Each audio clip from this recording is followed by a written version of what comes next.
तर अशोक चव्हाण 2 वर्षापूर्वीच पक्ष सोडणार होते असा गौप्यस्फोट संजय राऊतांनी केलाय। एकनाथ शिंदेसोबतच काँग्रेस सोडण्याचं चव्हाणांचं ठरलं होतं असा दावाही राऊतांनी केलाय। तर काँग्रेसमधून नेते घेऊन भाजप एक प्रकारे काँग्रेसशी युती करतंय असा टोलाही राऊतांनी लगावलाय।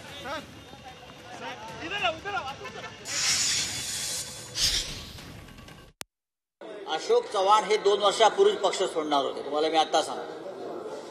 एकनाथ शिंदे यांच्याबरोबरच त्यांचं काँग्रेस पक्ष सोडण्याची योजना होती। तुम्हाला माहीत असायला पाहिजे मराठवाड्यातल्या पत्रकारांना, अशोक चव्हाण हे आता नाही, गेल्या काही काळापासून धडपडतात पक्ष सोडण्यासाठी। त्यांना आजचा मुहूर्त मिळाला असेल तर तो त्यांचा प्रश्न। त्यांनी काँग्रेसचं शुद्धीकरण चालवलेलं आहे।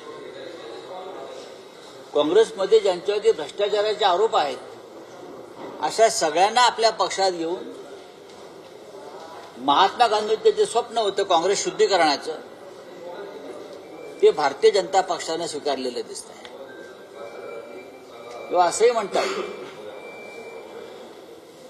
काँग्रेसबरोबर थेट युती करण्याचं टाळून भारतीय जनता पक्ष अशा प्रकारे काँग्रेसशी युती करत आहे।